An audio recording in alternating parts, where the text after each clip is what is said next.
Tengan todos buenos días. Vamos a desarrollar el repaso para el parcial número 2. Y comenzaremos recordando un poco el concepto de densidad. En la imagen de la izquierda nosotros podemos observar que hemos colocado diferentes fluidos, diferentes líquidos: miel, jabón, agua, aceite, alcohol. Y pues, bueno, además de que se separan, que están separados, pues vemos que están en un orden específico. Y vemos que, por ejemplo, la miel no asciende, sino que se queda en el fondo. Igual el jabón no sube arriba del agua, y así sucesivamente. Entonces, ¿qué podemos decir nosotros de esto? Bueno, lo importante de esto es decir que los fluidos que estén en el fondo, que se vayan al fondo, son los más densos. Quiere decir que en este caso la miel es más denso que el jabón es más denso que el agua es más denso que el aceite, y el aceite es más denso que el alcohol. Si nosotros pues comparamos, por ejemplo, la miel y el aceite, obviamente pues la miel será más denso que el aceite.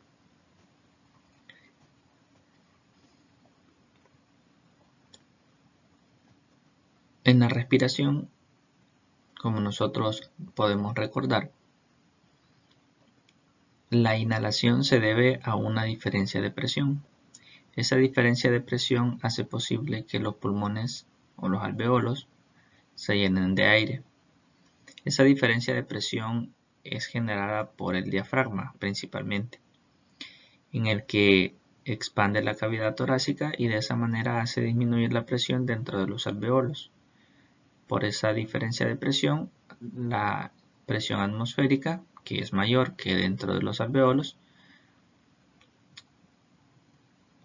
genera un flujo de aire a través de las vías respiratorias hasta llegar a los alveolos. Entonces, esa diferencia de presión es la que hace posible el flujo de aire en este caso.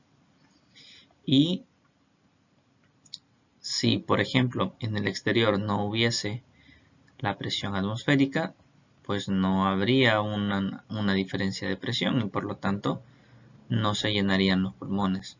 Entonces, la clave de la respiración es la presión atmosférica. Sin la presión atmosférica sería imposible para nosotros respirar. Y por eso depende mucho la presión atmosférica de cómo nosotros respiremos. Recordemos que la presión atmosférica varía dependiendo de las condiciones climáticas y también dependiendo de la altitud, por ejemplo. La regulación de temperatura del cuerpo se da de muchas maneras. Recordemos que nosotros podemos ceder calor al medio de varias maneras. Nosotros podemos regular nuestra temperatura liberando calor. Por ejemplo, nosotros podemos emitir calor por medio de radiación. Seguramente ustedes han visto más de alguna vez en algún documental o en alguna película las cámaras infrarrojas, en donde todo se ve en tonos rojos, amarillos y verdes. Los tonos rojos corresponden a las partes más calientes y los tonos verdes corresponden a las partes frías. Cámaras como esta se ocupan, por ejemplo, en persecuciones policiales en otros países, como por ejemplo en Estados Unidos, y sirven para poder identificar a la persona que está huyendo en la noche, por ejemplo. Estas cámaras lo que detectan son esa radiación, la radiación infrarroja, que está asociada a la temperatura. Dependiendo de cuál es la temperatura del cuerpo, así es la radiación que emite. Y de esa manera, pues las cámaras de radiación infrarroja pueden detectar los cuerpos calientes y los cuerpos fríos. Esa radiación que se emite, pues es una manera de liberar calor. Recordemos que, por ejemplo, el Sol es una de las formas, recibir los rayos del Sol es una de las formas de transferir calor por medio de la radiación. Es algo semejante, solo que en nuestro caso, para nuestros cuerpos, pues la radiación es bien leve comparada con la radiación del Sol, ¿verdad? Pero en ambos casos se propone lo mismo, sucede lo mismo. El cuerpo caliente emite radiación y por medio de esa radiación se transfiere calor. Otra forma de transferencia de calor es la conducción. Por ejemplo, cuando nosotros tenemos un abrigo, el calor pasa de nosotros hacia el abrigo. Ustedes habrán experimentado alguna vez que al ponerse un abrigo en la mañana, tal vez este esté helado y entonces nosotros sentimos, al inicio no sentimos calor, ¿verdad? Sentimos como frío cuando nos ponemos el abrigo, pero pocos segundos después ya se empieza a sentir un poco cálido. Eso se debe a que la transferencia de calor se ve bloqueada por el abrigo, pero en un inicio, mientras el abrigo no está a la misma temperatura que el cuerpo, hay una transferencia de calor por conducción. Cuando nosotros nos ponemos la ropa, pues la calentamos porque está en contacto con nuestra piel. Entonces también hay una transferencia de calor por conducción.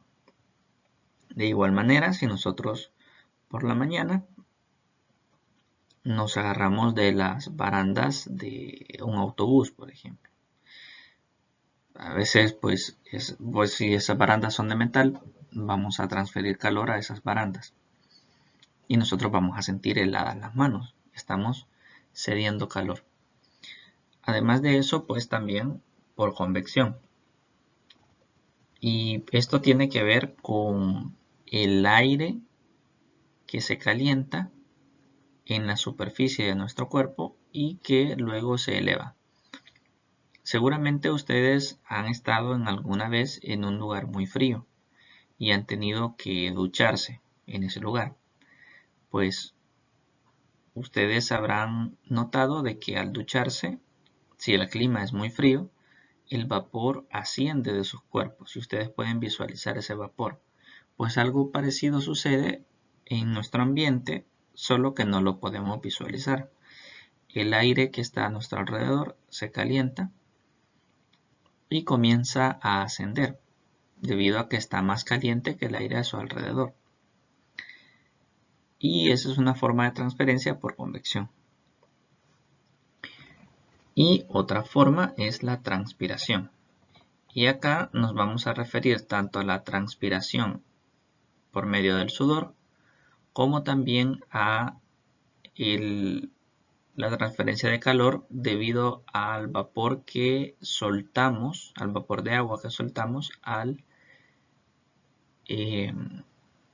exhalar, ¿verdad? Cuando nosotros exhalamos, pues liberamos vapor de agua y de esa manera estamos cediendo también calor al medio ambiente. Entonces nosotros estamos cediendo parte del calor cuando evaporamos el sudor de nuestro cuerpo y también cuando nosotros exhalamos, estamos cediendo calor al medio. De hecho, por ejemplo, ustedes sabrán que los caninos no sudan. En cambio, toda su transpiración se da por medio de su respiración. Por eso ellos jadean, porque de esa manera ellos liberan el calor. Principalmente, pues, convirtiendo su fluido de su hocico en vapor. Y de esa manera, pues, liberan calor. Entonces, estos son como los principales, o mejor dicho, estos son las formas de transferencia de calor en el cuerpo, y pues con todo esto pues el que más regula el cuerpo pues es la transpiración. Si hace calor, pues nosotros transpiramos, y si hace frío no transpiramos. Los demás son un poco difíciles de controlar. Por ejemplo, la convección, la conducción y la radiación, esas no las podemos controlar. El cuerpo no las controla, pero la transpiración sí. Y eso es pues es suficiente como para tener un control bastante bueno de la temperatura corporal. Entre otros, pues mencionamos anteriormente de que estaba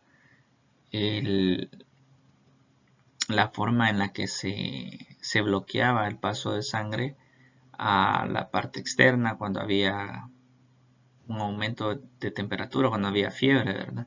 Y cosas como esas, ¿verdad? Pero eso ya no son formas de transferencia del calor, sino más bien mecanismos para regular la temperatura del cuerpo.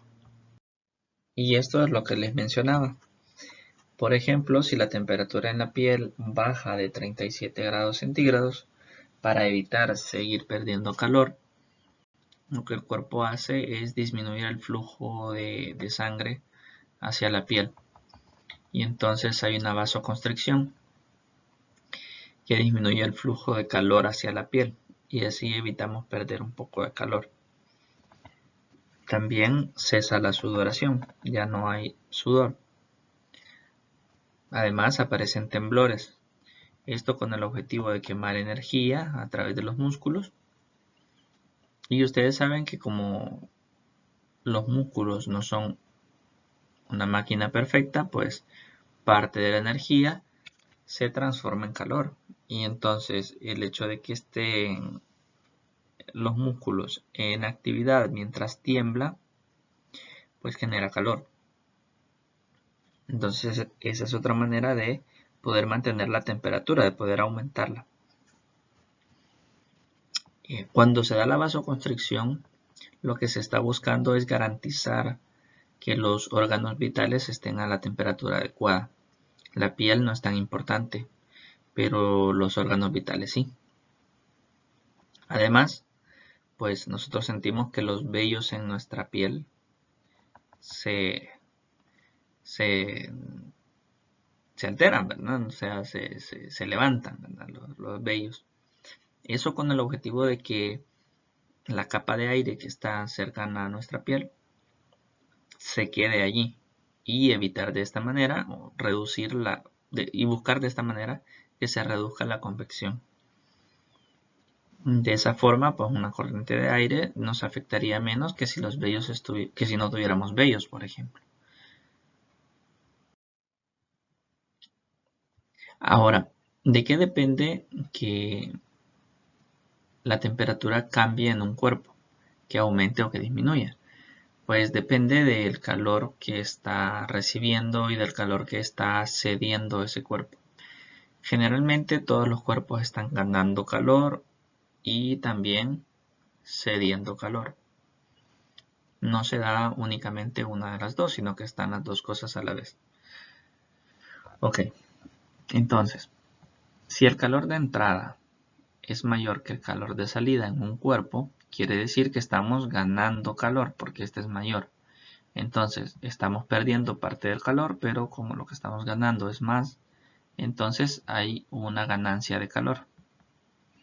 Si se gana calor, entonces lo que pasa es que aumenta la temperatura del cuerpo. ¿Qué pasa si es al revés? Si lo que estamos perdiendo de calor es más grande que lo que estamos ganando. Entonces, como resultado, estamos perdiendo calor. Y por lo tanto va a disminuir la temperatura de ese cuerpo.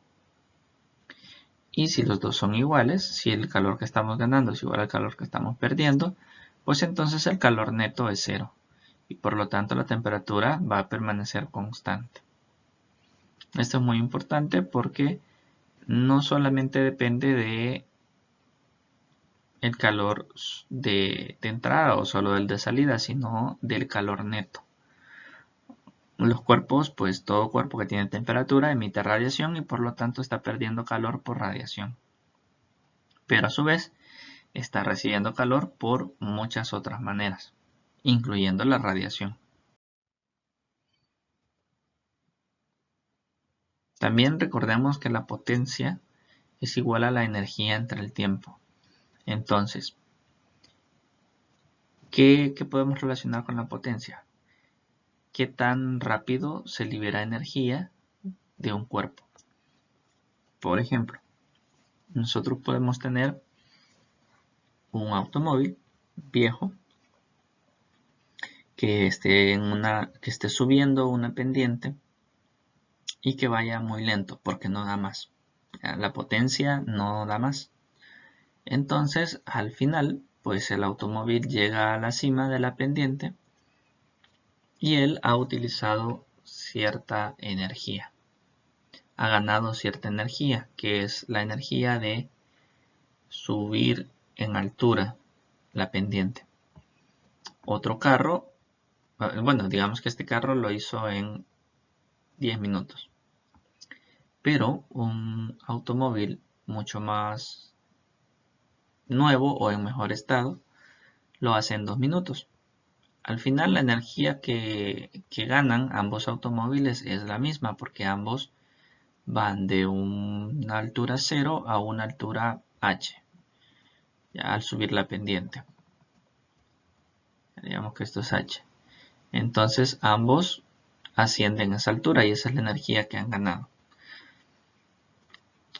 Ok, entonces ambos han ganado esa energía, pero uno lo ha hecho en menor tiempo que el otro. El que lo ha hecho en menor tiempo ha empleado una potencia mayor.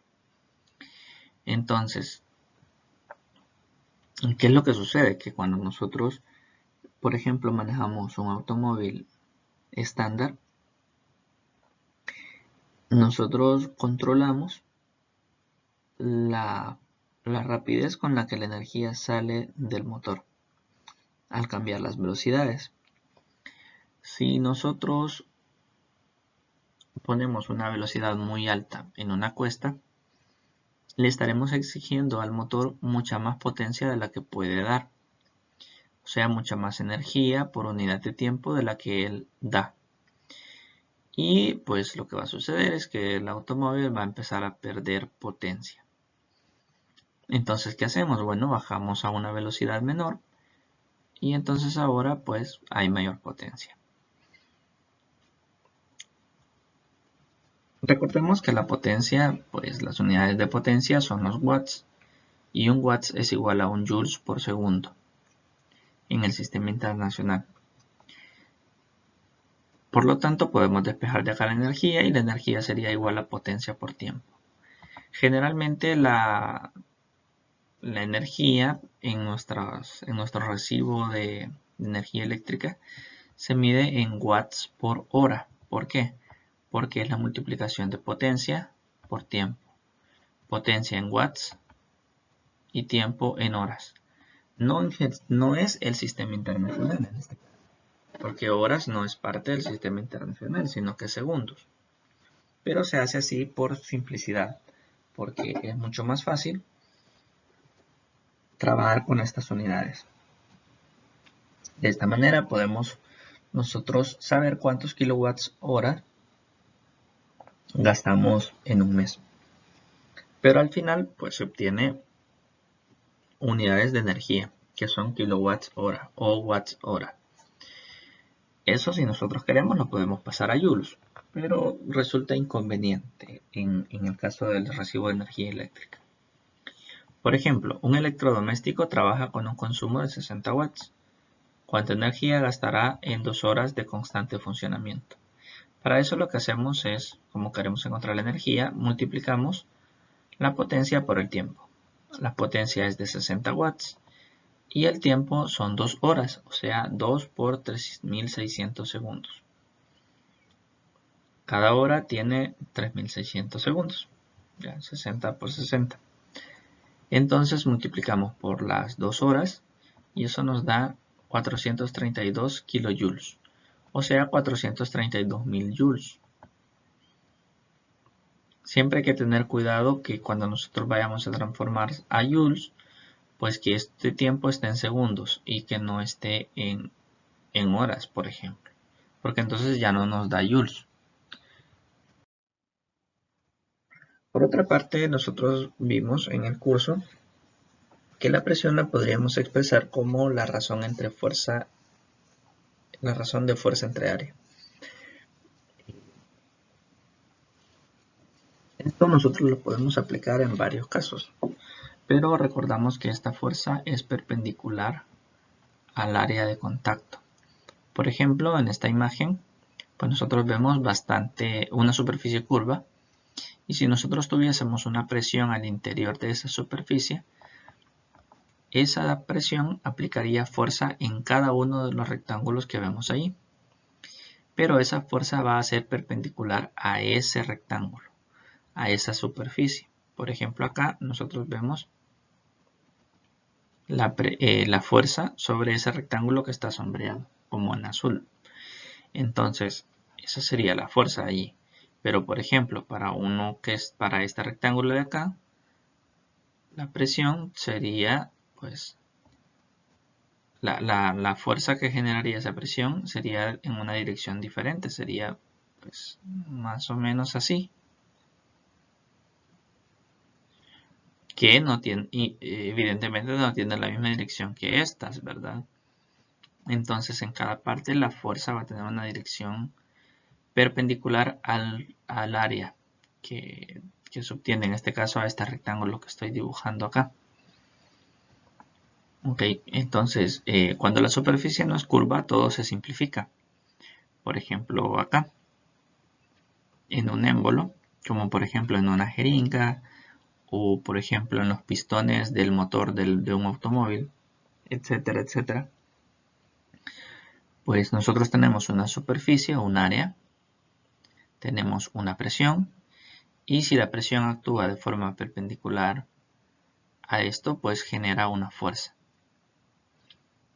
Esa fuerza es igual a la presión por el área, que lo podemos despejar de acá.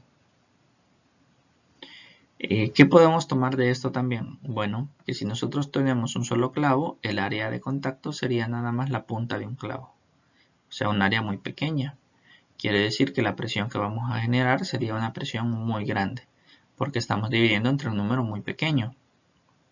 Pero si en cambio ponemos varios clavos, lo que va a suceder es que el área será la suma de todas esas puntas, o sea, un área considerable. Y ahora la presión va a ser más pequeña porque el divisor en esta fracción va a ser más grande que antes. Y por lo tanto el resultado va a ser menor, la presión va a ser menor. Por eso podemos hacer tanta fuerza acá. Y eso es muy importante. Entre más puntos de contacto, entre más área haya, pues habrá menos presión.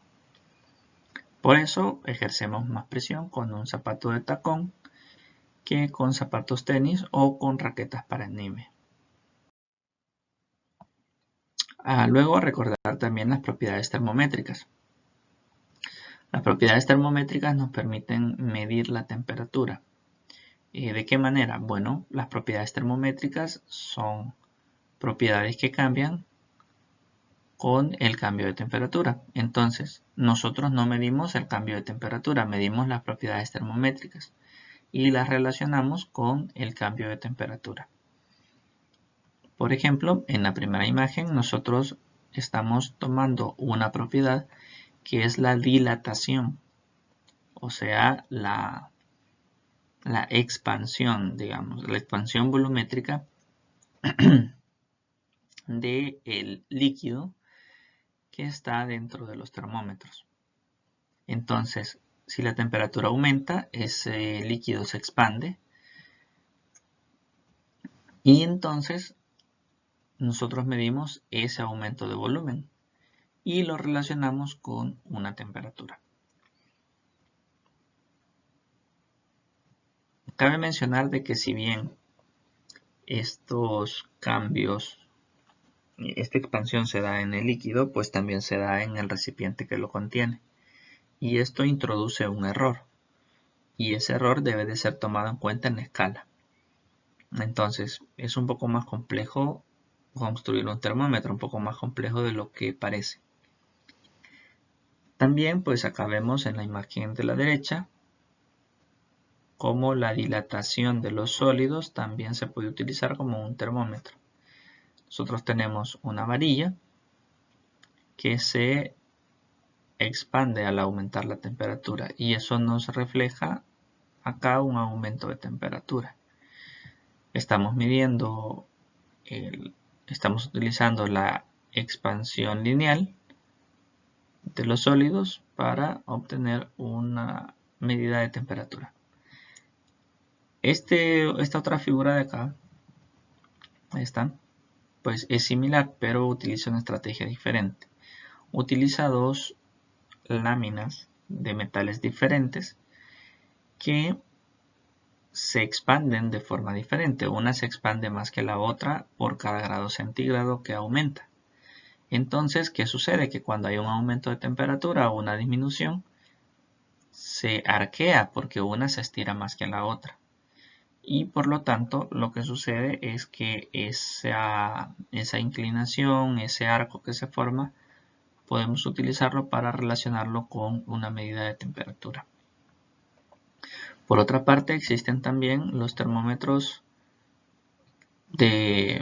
electrónicos que se basan en un sensor de temperatura que utilizan pues un circuito de varios elementos de estado sólido, como lo vemos acá. Aquí hay transistores y pues otro montón de cosas. Y lo que medimos acá es el voltaje. Nosotros medimos un voltaje y ese voltaje lo relacionamos con es directamente proporcional a la temperatura. Entonces nosotros medimos el voltaje y eso lo traducimos a temperatura. Por acá, por último, tenemos unos sensores de radiación infrarroja. Entonces, esta señal que se recibe en estos sensores es necesario interpretarla y después de interpretarla pues podemos dar un valor de temperatura. Entonces aquí utilizamos la radiación, aquí utilizamos el voltaje que se genera al cambiar la temperatura o la resistencia, ¿verdad? Que cambia en las terminales de ese circuito. Acá la propiedad de la dilatación lineal y acá la propiedad de la dilatación volumétrica.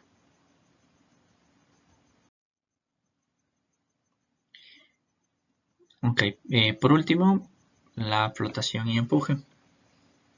Recordemos que la fuerza de flotación o empuje es una fuerza que siempre se ejerce hacia la superficie del líquido, hacia arriba, perdón, no es hacia la superficie del líquido, es siempre hacia arriba, verticalmente hacia arriba. Y esa fuerza es exactamente igual al peso del fluido desalojado.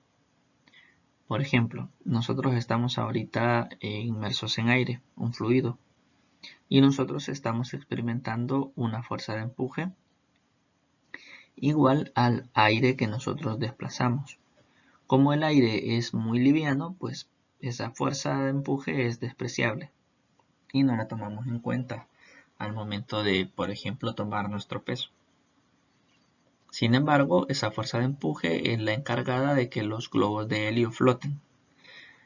El helio es más liviano que el aire y pues en ese caso pues la fuerza de empuje, que es igual al peso del aire que desplaza el globo, es mayor que el peso del globo con todo y el helio adentro. Por lo tanto, los globos de helio ascienden porque la fuerza de empuje es mayor que el peso del globo de helio. Ok, entonces, teniendo eso claro, podemos resolver, por ejemplo, este ejercicio en donde se dice que primero se mide un objeto así en el aire y pesa 400 newtons. Si se fijan, no vamos ahorita a tomar en cuenta cuánto es la densidad del aire, si Si nosotros quisiéramos ser más estrictos, lo podríamos hacer, pero por el momento no lo vamos a hacer. Ok, este objeto pesa 400 newtons, pero al introducirlo por completo en el agua, en la báscula se lee nada más 80 newtons. Ok, esos 80 newtons, ¿a qué se deben? Ya lo vamos a ver. Leamos la pregunta y dice cuál es la densidad del objeto. Ok, ¿a qué se debe de que esa lectura después de sumergirlo se reduzca de 400 a 80? Cuando nosotros lo sumergimos, estamos interactuando, el cuerpo está interactuando con tres fuerzas: el peso, el empuje y la fuerza que está ejerciendo la báscula. Entonces, esta fuerza son 80 newtons, esa que está en rojo. Ok, 80 newtons. Y el peso sabemos que es 400 newtons.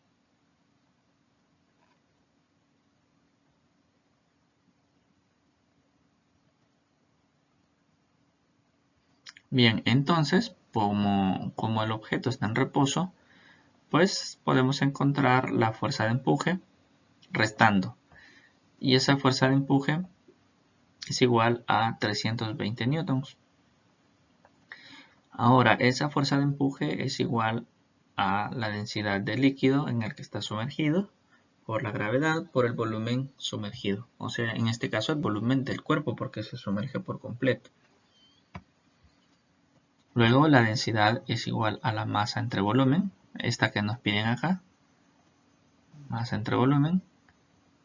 No tenemos la masa ni el volumen del cuerpo, pero podemos empezar a sustituir algunas cosas.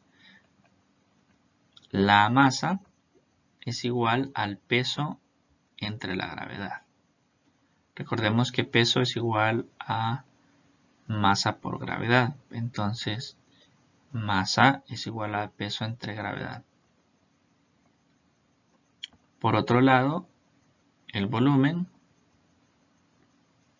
de ese cuerpo, como está completamente sumergido, es igual a este volumen. Quiere decir que ese volumen, si nosotros lo despejamos de esta ecuación, tendríamos que es igual a 320 sobre la densidad del agua por gravedad, así como lo vemos acá. Ok, ahora lo que hacemos es simplificar esa fracción por la forma que ustedes quieran, ¿verdad? Y entonces nos quedaría peso por la densidad del agua por gravedad entre gravedad por 320 newtons. Luego se nos cancela la gravedad y podemos sustituir el valor del peso, que serían 400 newtons, y la densidad del agua, que serían 1000 kilogramos por metro cúbico. Newton se cancela con Newton. Hacemos la operación y nos queda 1250 kilogramos por metro cúbico. Ya hemos resuelto el problema, encontramos la densidad de ese cuerpo.